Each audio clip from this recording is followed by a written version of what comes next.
Boston tonight, the accused Boston bomber, Tsarnaev, the trial starting with a chilling admission from his own lawyer saying it was him, but then making the case that his older brother's influence made him do it.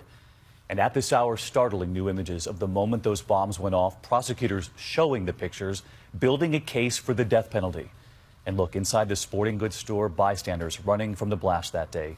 A dramatic and difficult first day in court for so many survivors who were right there in the courtroom. ABC's chief investigative correspondent Brian Ross is also there.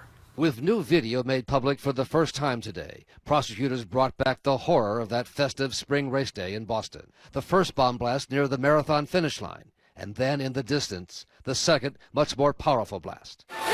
The chaos and the carnage in the aftermath caught on tape by a wounded spectator.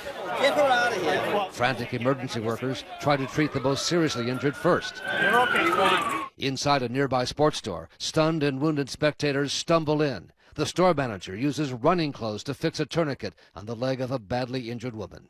Others rip clothes off the rack to be used as tourniquets for the wounded still outside.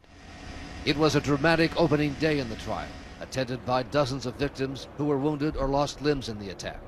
And in a surprise opening statement, Tsarnaev's lawyer, Judy Clark, flatly stated it was him, admitting he was responsible for the senseless, horrific, misguided acts. But she pointed to this video of Tsarnaev and his older brother Tamerlan about to plant their bombs to claim her client was only following the path created by his older brother, later killed in a police shootout, setting the stage for a defense that could help the younger brother avoid the death penalty. Given the amount of evidence the government has, I would suggest it's the only strategy. And perhaps the most damning video will be shown next week, an extension of this still photo. Tsarnaev, his hat on backwards, right after he dropped the bomb in his backpack on the ground, just feet away from the Richard family, whose 8-year-old son Martin died in the blast.